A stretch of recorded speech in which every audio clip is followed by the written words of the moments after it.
asistí a dos clases en México y una en Argentina. En mi departamento nadie habla español. Yo quería mejorar mis habilidades en español para ayudar a la gente. Quiero conexiones con gente que puedo practicar español. Me gusta ver telenovelas. You have to take the opportunity.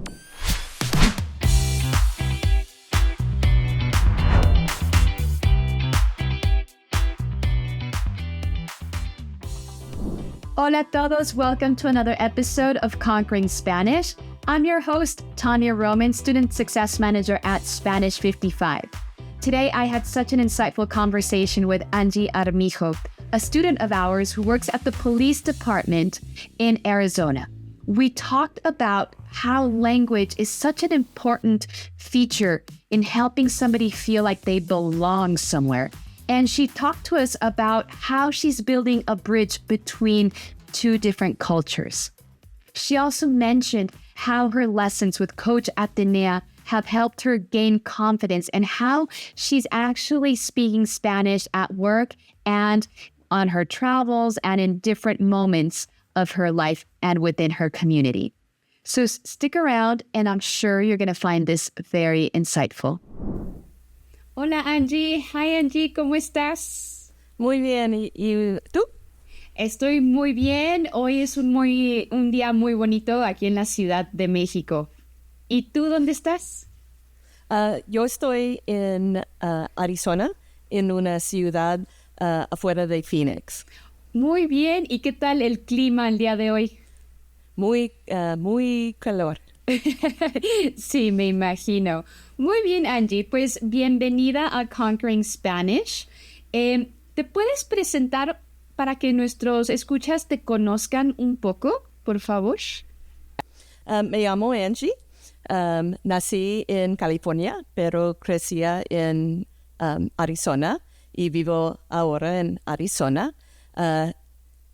Era jubilado en 2018, pero trabajo ahora por un departamento de policía en un pueblo cerca de mi casa.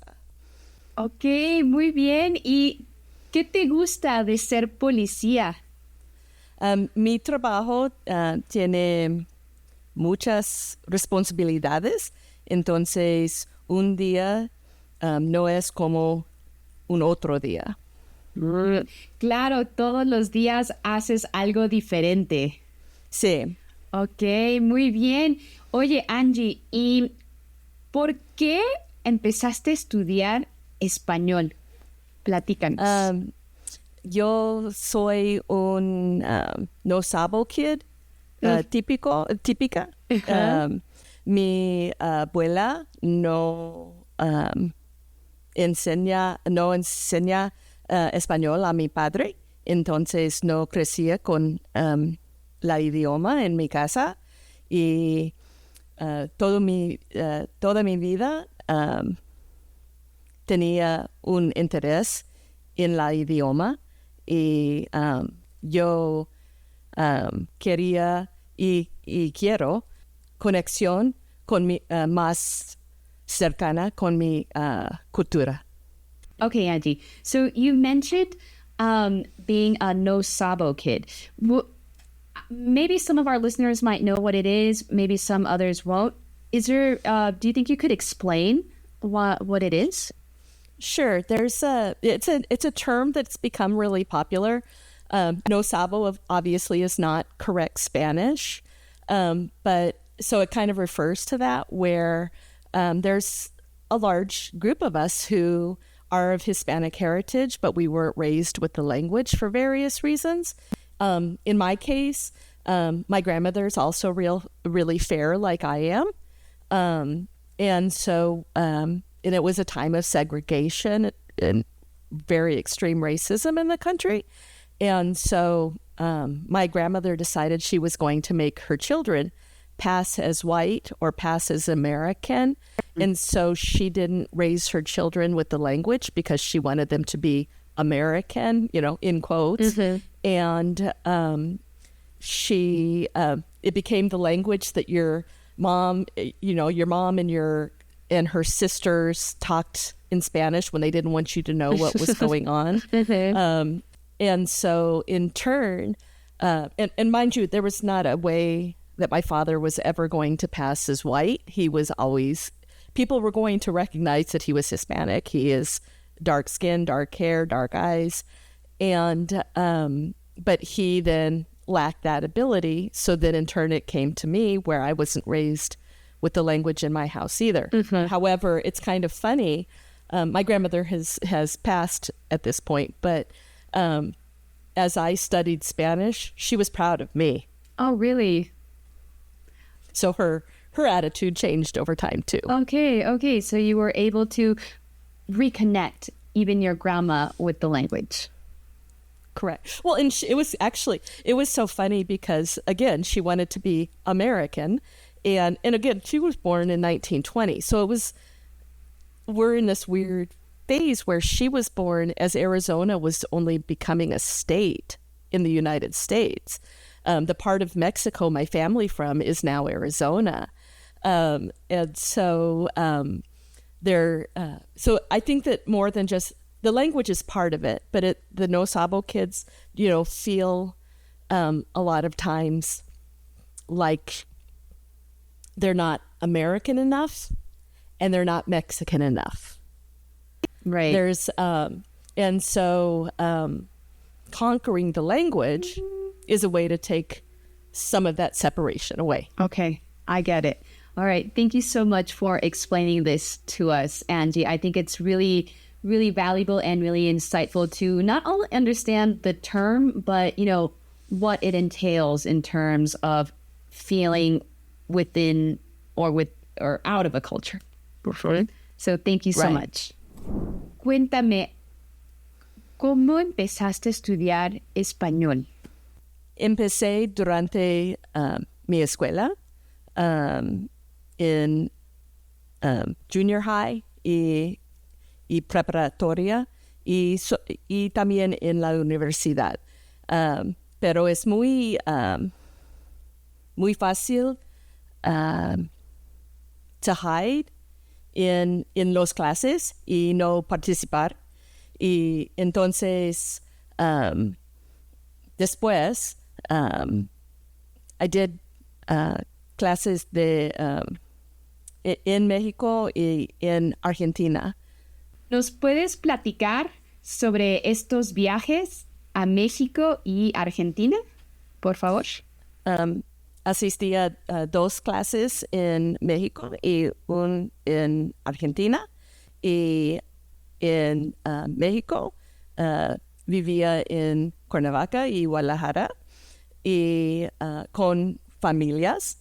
En Guadalajara vivía con una familia muy tradicional y en Cuernavaca vivía con una familia muy moderna. Entonces, mis experiencias son muy diferentes. Pero en ambos podría participar en muchas experiencias culturales y puedo viajar a otras ciudades también. Y en Argentina vivía con un amigo en un departamento en un barrio cerca de la tumba de Evita. Oh, wow, ok. En un barrio que se llama Recoleta. Podrían viajar a Uruguay, a un pueblito que se llama La Colonia, y también a los glaciares en Patagonia. ¡Qué maravilla! ¿Pudiste conocer muchas partes de Argentina? de México y lo más importante, conocer las culturas. Sí. Ujú. ¿Y eso te acercó a tu meta de conectar con tu cultura? Me gusta mucho, encanta mucho. Vivía en México y yo quiero vivir en México cuando yo jubilara um, por real. Ok, muy bien. Y tuviste estas experiencias y ¿cómo llegaste a Spanish 55 y por qué? En mi trabajo hay mucha gente que no hablan inglés y en mi departamento nadie habla español y yo quería ayudar a las personas en mi lobby y nadie en mi área tiene ningún interés en español. Entonces, yo quería mejorar mis habilidades en español para ayudar a la gente. Ok, excelente. Y cuando tuviste tu primer contacto con Atenea en tu primera clase, ajá, ¿cómo te sentiste? Muy feliz porque ella tiene muchas experiencias del mundo. Ella vivía en muchas partes y tiene mucha experiencia como maestra y tiene intereses muy similares a mí. Ah, Um, excelente. entonces es como hablando con una amiga. Ujú, excelente. Y has estado con nosotros desde abril. ¿Cómo Sí. has visto tu progreso en esos meses? Um, cuando comencé, no, eh, yo falto un poco de confianza y tengo más confianza ahora. Ujú. ¿Y has podido usar tu confianza para hablar en tu trabajo? Sí, hay una mujer de limpieza que ella habla inglés y español, pero practicamos um, casi todos los días. Qué perfecto, maravilloso. Entonces vas haciendo amistades también. Sí. Ok, excelente. ¿Y con tu familia, crees que te has acercado ahora que ya practicas más el español? Um, en mi familia no, porque mi mamá y mi hermana no hablan español. Uh, pero es mejor con mi comunidad porque quiero conexiones con gente que puedo practicar español. Claro, sí. ¿Y puedes pensar en una conversación que haya sido muy importante para ti en español? Quiero hablar español todo el tiempo y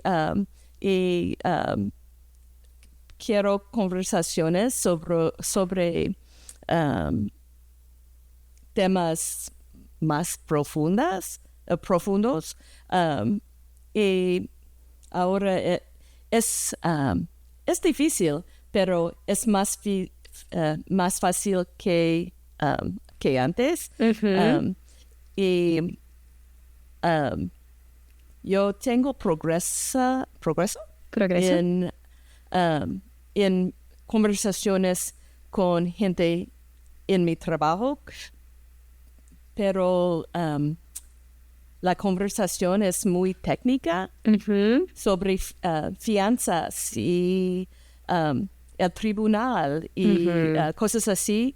Y I'm making progress. Ah, excelente. Y pues qué fantástico que puedas hablar de cosas técnicas en tu trabajo ya con el progreso que estás haciendo. Muchas felicidades, Angie. Gracias. Muy bien. Y Atenea me comentó que te gusta escuchar videos, escuchar podcasts, ver algunas telenovelas. Sí. ¿Nos puedes platicar qué te gusta ver en español, por favor? Me gusta ver telenovelas, especialmente cuando Fernando Colunga es la estrella. Okay. Ahora estoy mirando Amanecer y cuando miro las telenovelas de vivo, no tengo subtítulos, Wow, muy bien. pero en Netflix yo tengo subtítulos. Ok, pues qué bien que ya puedes entender mucho mejor lo que dicen en las telenovelas. Algunas veces. Ok, muy bien. Pero una lección importante es comunicación muchas veces es non-verbal. Entonces, entiendo la acción a veces, pero no entiendo las palabras. Y con tiempo entiendo más las palabras. Ah, excelente. Pues sí, la comunicación no verbal también es muy importante para entender el contexto. Entonces, lo estás haciendo muy bien. ¿Y por qué crees que las telenovelas te están ayudando mucho a practicar tu listening? Porque las historias son muy similares. Entonces, pero yo aprendo vocabulario, como aprendí la palabra hipoteca de un telenovela. Para las personas que nos escuchan, que no conocen a Fernando Colunga, les diré que Fernando Colunga es una estrella de las telenovelas en México y Sí. ha hecho muchas, es muy famoso y pues les recomendamos que si quieren mejorar su español, chequen algunas telenovelas de él. Porque él va a ser mi esposo. Ok, entonces escuchen al futuro esposo de Angie en las telenovelas. Eso también es una muy buena motivación para aprender español con las telenovelas. Es muy cierto, Angie. Muy bien. ¿Y de otros videos te gusta ver, otros podcasts que te gusten escuchar? I listen to yours. I've listened to every episode of yours. Yay, a big fan. Españolistos. Ah, ok. In YouTube, they have like 4 different women that have different accents, and they're from different places. One's from Chile. No, one's Colombian, one's Mexican, one's Spanish. And where's the other? Argentina. And so you're able to hear the accents and also the different words they have for things, because the slang and how things are referred to are different depending on where you are. Exactly. And that's so important. I think that's a fantastic show to listen to or watch if you're on YouTube, because like you say, there are slight nuances that can sometimes change meanings in conversation. So that's fantastic.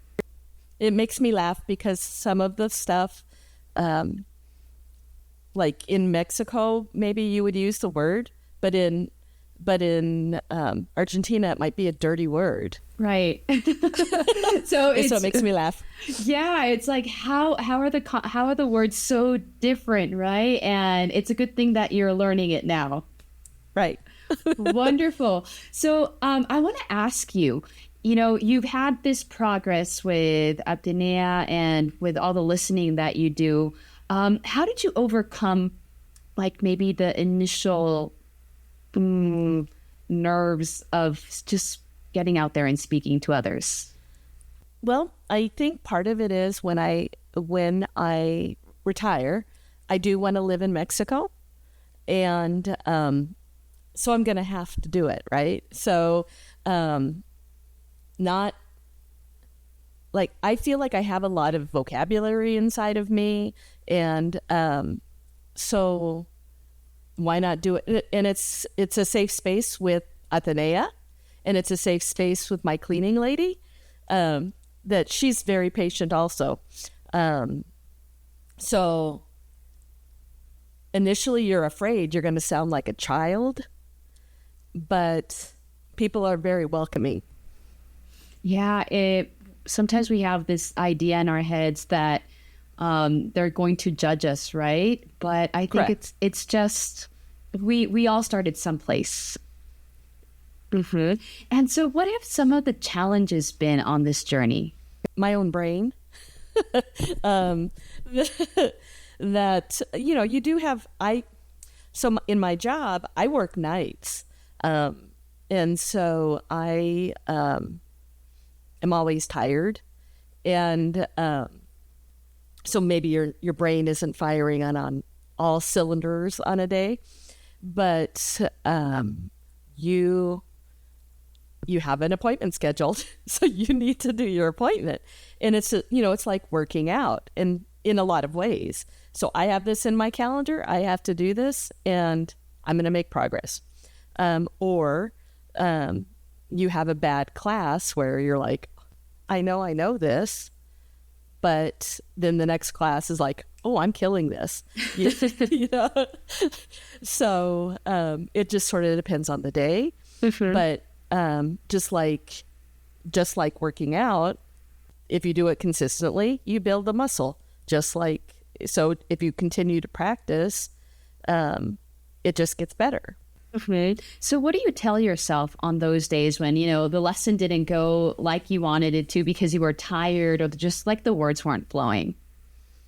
Tomorrow is another day. I do classes 3 days a week.